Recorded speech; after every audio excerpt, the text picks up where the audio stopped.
તો અમદાવાદમાં બીજેપી કાર્યકર્તા હત્યા કેસના આરોપી સામે ફરિયાદ થઈ છે। મોન્ટુ નાબદાર સહિત 3 વ્યક્તિ સામે ખાડિયા પોલીસમાં ફરિયાદ થઈ છે।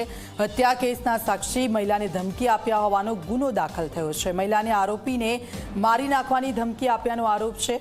ફ્લો પર બહાર આવેલા આરોપી મોન્ટુએ ધમકી આપ્યાનો આરોપ છે। મોન્ટુ, જિગ્નેશ રામી અને ડ્રાઈવર ફિરોઝ સામે ફરિયાદ થઈ છે। ફ્લો જામીન રદ કરવા પોલીસ રિપોર્ટ કરશે।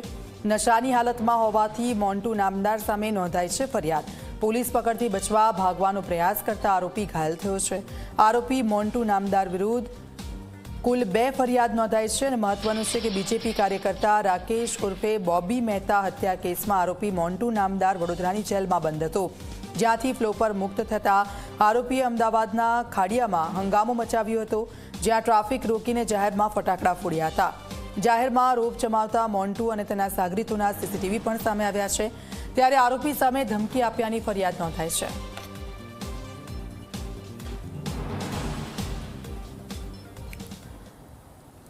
સંવાદદાતા ઉદય અમારી સાથે જોડાઈ ગયા છે। ઉદય, આજે સમગ્ર કેસ છે તેમાં મહિલાને ધમકાવ્યાનો આરોપ છે। મોન્ટુ આરોપી ફ્લો જેલની બહાર આવ્યો હતો હમણાં થોડા સમય પહેલા જ, અને હવે શું પ્રોસેસ થઈ રહી છે?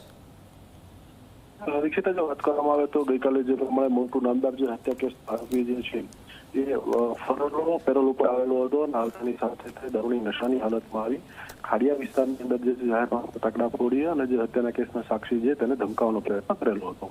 સાથે સાથે બીજી એક પણ ફરિયાદ નોંધાઈ હતી। જ્યારે આ બનાવ બની ગયો ત્યારે પોલીસને જાણ થઈ, પોલીસ ત્યાં પહોંચતા જે સમય દરમિયાન મોન્ટુ નામદાર જે છે નશાની હાલતમાં ભાગે છે અને ભાગતા દરમિયાન તે એક ધાબા ઉપર ચડી જાય ત્યાંથી ભાગવાનો પ્રયત્ન કરે ત્યારે તેનાથી પગ લપસતાની સાથે નીચે પડે છે, તેમાં એને પગને ઈજાઓ થાય છે। ત્યારે ત્યાંથી ખાડિયા પોલીસ એને લઈ અને અત્યારે ખાડિયા પોલીસે એનો કબજો મેળવી લીધો છે મોન્ટુ નામદારનો। તો કબજો મેળવી ત્યારબાદ મેડિકલ રિપોર્ટ કરવામાં આવ્યો, જેમાં દારૂ પીધેલો હોવાનું પ્રાથમિક રીતે જણાવી આવેલું છે। સાથે તે અત્યારે એની સારવાર ચાલી રહી છે। જેવી સારવાર પૂરી થશે મોન્ટુ નામદારની તરત તે મોન્ટુ નામદારની કાયદેસરની ધરપકડ જે છે ખાડિયા પોલીસ કરશે અને વધુ પૂછપરછ જે છે હાથ ધરશે।